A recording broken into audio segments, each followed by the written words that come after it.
بسم الله الرحمن الرحيم رب زدني علما.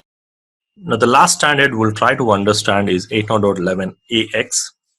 Now this is again introduced in the late 2019. So around at the end of the 2019 around that was introduced. And this is marketed as 6th generation Wi-Fi or Wi-Fi 6 by the Wi-Fi Alliance. So again, we can say this is like a successor of 802.11ac.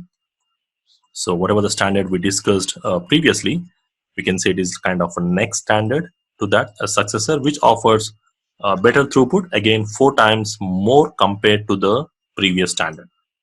So like we discussed, let's say here it offers 1.3 gig, so you can go up to multiplied by 4. So again, depends upon the number of antennas, you can increase the throughput again.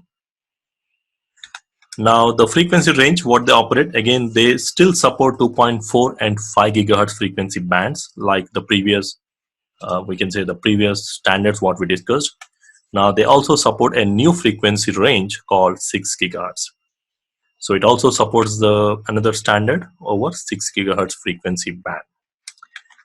So these are the two additional options. So most of the new products, if you take an example, the new products which was launched late in 2019 or 2020 later on, like if you take any products from like Apple devices like Apple 11 device or Pro Max or any other Samsung devices, they basically support 802.11ax wireless standard.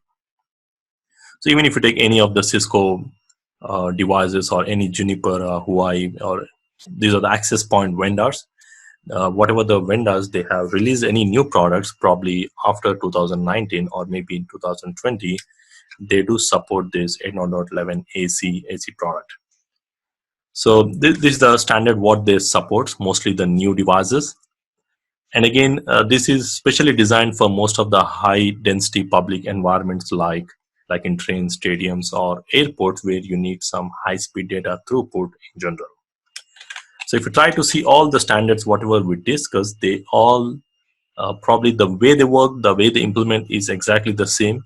Now the only difference is each standard, when you buy a product, probably you need to understand which standard it actually supports, and depending upon which standard, like what is the standard it supported, based on that you can figure out the throughput and the distance and other parameters you can calculate according to that.